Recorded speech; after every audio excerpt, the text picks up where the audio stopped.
તો જય માતાજી મિત્રો, આજ સવારમાં વહેલા ઊભા થઈ ગયા હતા કારણ કે આજે તો રવિવાર અને રવિવારના દિવસે હું ને મારા કાકાનો છોકરો બે આપણે જવાનું હતું ઊંટનો ચારો લેવા.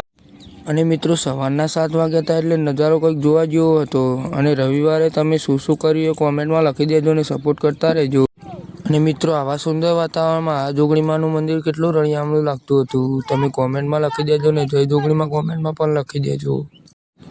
અને મિત્રો આ ઊંટ લારી ચલાવવાની મજા જ કંઈ અલગ છે અને તમે વાતાવરણ તો જોઈ જ શકો સવાર. તો મિત્રો આ શું છે તમે કોમેન્ટમાં જણાવી દેજો. અને ગામડા જેવી મજા ક્યાંય નથી, શું કહેવું મિત્રો તમે કોમેન્ટમાં જણાવી દેજો. ગમે તે ગામડું આપણું ગામડું કહેવાય. મિત્રો જીવનમાં આની રાઈડ કોઈક દિવસ લેજો, જો તમારું દિલ ખુશ ના થઈ જાય તો કહેજો.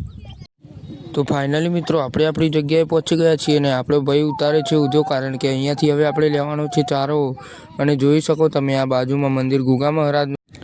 ફાઇનલી આપણો ભાઈ ચડી ગયો છે લેબડા ઉપર અને હવે ચારો પાડીને અમે ફટાફટ નીકળી જઈશું ઘરે. અને હજી લેબડા ઉપર ચડ્યા પહેલાં તેનું કામ કરે છે, નીચેથી હોરી નાખે છે કારણ કે તેને ક્વાંટા ના વાગે.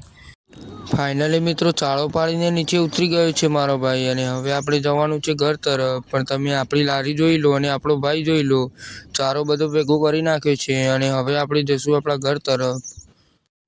અને મિત્રો મારો ભાઈ લીમડાના લાકડા લઈ લે છે અને લાકડા લઈને આપણે પછી ઘર રવાના થવાનું છે. અને ફાઇનલી આપણો ઊંટ આવી ગયો છે અને આપણે ઊંધિયું ભરાવાની સ્ટાર્ટ કરી દેવાની છે. ફાઇનલી આપણો ભાઈ રિવેસ મારતો હતો, ભાઈ આવા દેજે. તો ફાઇનલી મિત્રો આપણે આપણો ઊંટનો ચારો લઈને આપણે નીકળી ગયા છીએ ઘર તરફ. ને રસ્તામાં તમે જોઈ શકો છો કેવા સાંકડા. મિત્રો જીવનમાં તમારે ઊંટ લારી ચલાવવી પણ બહુ મહત્વની છે કારણ કે આનો શોખ પણ બહુ અલગ હોય છે, તમે જોઈ શકો છો. અને કાબૂમાં રાખવા પણ બહુ ટેલેન્ટ હોવું જોઈએ છીએ. તો ફાઇનલી મિત્રો ચારો લઈને આપણે આવી ગયા હતા આપણા ઘરે. તો ફાઇનલી મિત્રો આપણે ઘરે આવી ગયા હતા અને બેસી ગયા હતા ખાવા. તમારે ખાવું હોય તો અર્જુન આપણો આટલો નાનો બ્લોગને સપોર્ટ કરતા રહેજો. જય માતાજી, જય જોગણીમાં. આવા નાના મોટા બ્લોગરને સપોર્ટ કરતા રહેજો.